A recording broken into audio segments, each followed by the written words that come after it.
everyone, I'm Laurel Gordon. I'm one of the current fellows at the Children's Hospital of Los Angeles, and similar topic, I'm going to be talking about how we tried to improve diabetic nephropathy screening in our clinical setting for both type 1 and type 2 diabetes. So overall, like we just talked about, we know that DKD is a very important thing to monitor for in both types of diabetes. There's been multiple studies showing that there's been a significant increase over the last 2 decades in the prevalence of this, both for type 1 and type 2 diabetes, over doubling in prevalence. And we know that albuminuria is the most gold standard measure for detecting this. However, there may be some upcoming new measurements such as cystatin C that haven't been very much validated, but could be going towards that in the future. And we know that there's multiple mechanisms by which glomerular damage occurs in both types of diabetes due to chronic hyperglycemia, such as mesangial expansion, tubular inflammation, and oxidative stress. And like we just talked about, we know that there's a significant increase in other comorbidities with the progression of diabetic kidney disease, with youth compared to adults having up to a 4 to 5 times increased risk of end-stage renal disease compared to adults with type 2 diabetes. So we want to just aim to intervene on this as early as we can.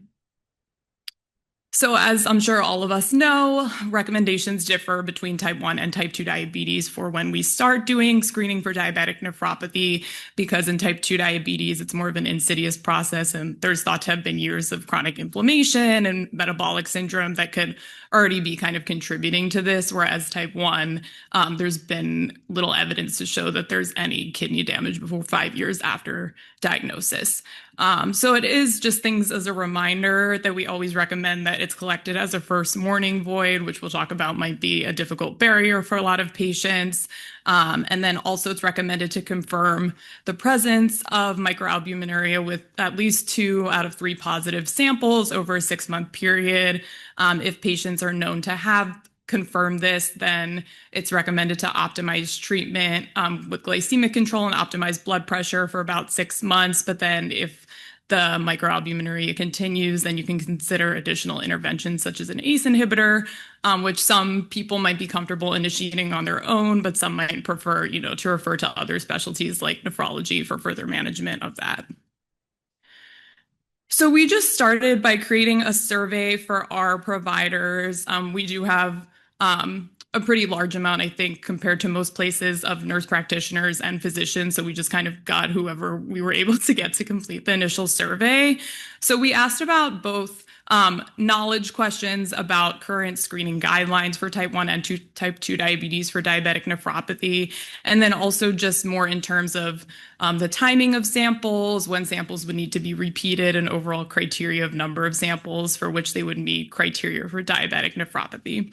So as you can see on the left, we surveyed a total of 20 providers. All of them correctly identified the type 2 screening guidelines. Only 70% correctly identified the type 1 diabetes screening guidelines.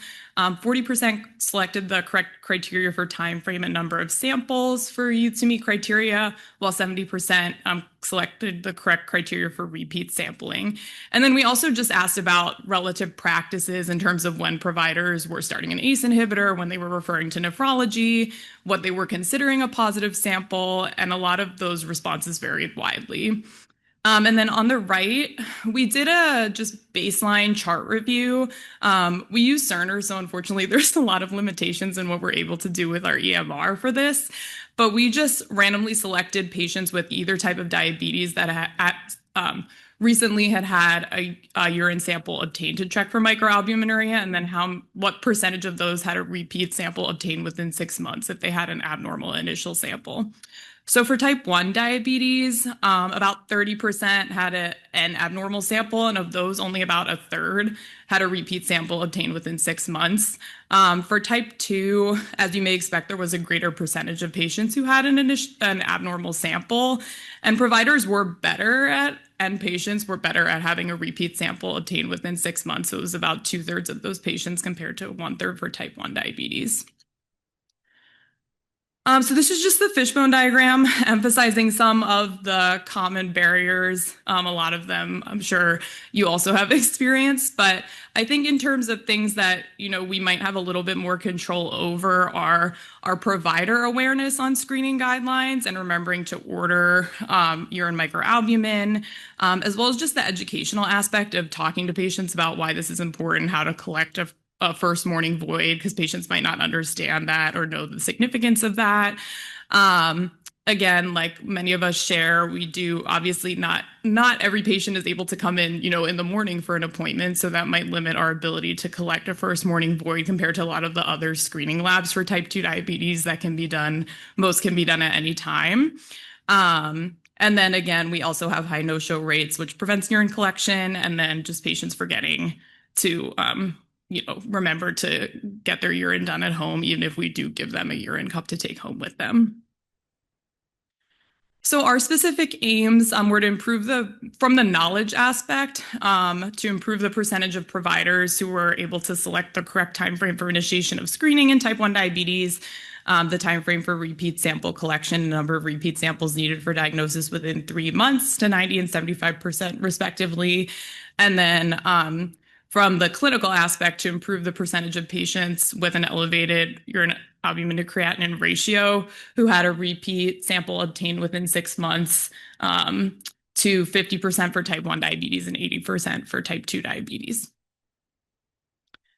So for our key drivers, we focused on the development of a standardized protocol and flow sheet for urine microalbumin to creatinine testing, because as we just showed, there were a lot of variations in kind of what providers were doing and what they were considering a positive sample, and just also in terms of timing of repeat samples, and then also just providing education on this to our department.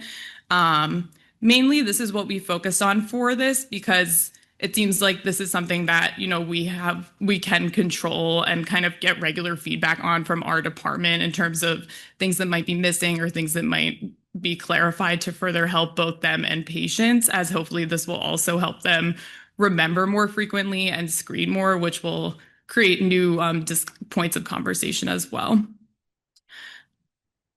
So for our first cycle, which we completed, we developed a new diabetic kidney disease screening flow sheet for provider use, and we conducted an educational session with our department and one of our regular weekly meetings just to review the flow sheet, kind of get feedback from our providers on things that might need clarification or discussion points within the flow sheet to just make sure that everyone's on the same page and then clarify some of those things. And then 3 months after that, we reassessed knowledge with the same provider survey. For our second PDSA cycle, which is currently ongoing, we plan to place all these flow sheets in the clinic workroom so that physicians can easily refer to them when they're practicing. And then we currently already have all urine collection cups available in every room for providers to give to patients, but I don't think this is necessarily something that all providers remember to do. So working on having those available and then just placing them with an instruction sheet for patients on how to collect the urine sample, both in Spanish and in English, we have available for them to take home with them and bring to the lab. So I'm not going to get into the details of this, but this is just an overview of the flow sheet that we developed for providers to use. So it basically goes through both type 1 and type 2 diabetes, when to collect the sample, and then based on initial results, how to interpret that, when to repeat a sample, when to, for example, consider starting treatment with an ACE inhibitor or referring to nephrology. And we did this in conjunction with our nephrology colleagues as well to kind of help address some of those things that might be more unclear, and kind of some branch points for when they think they should definitely be referred to nephrology versus okay to manage from the endocrinologist perspective on an ACE inhibitor. So briefly, just going over our post-cycle 1 results, we were able to meet our goal for improving the knowledge for our physicians on how often we screen for patients in type 1 diabetes and the screening guidelines to 100%. We were able to see some improvements in the other 2 questions, which were more focusing on time frame for collection of urine samples, and timing of obtaining a next repeat sample if the initial one is elevated, but not to our goals. So hopefully those are some things that we can continue to improve with regularly reviewing the flow sheet and seeing what feedback providers have after seeing this regularly within our clinic rooms as well. And that's all I have. Thank you. We do have time for one question, if anyone has one.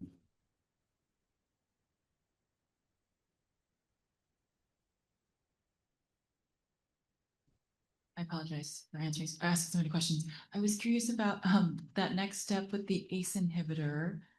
You had said that in your flow sheet, sometimes it would be okay for the endocrinologist to start, and sometimes the nephrologist would want to start.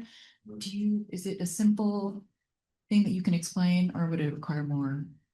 I think so. When we talked to them, they seemed comfortable with us starting it as long as we had like baseline creatinine and GFR that were okay. But then they recommended for us, if we're starting it as endocrinologists, to make sure we're repeating that like within 2 to 3 months after starting. And then if there's I think like more than a 50% increase in the creatinine or a significant decrease in the GFR, that we then refer to them at that point.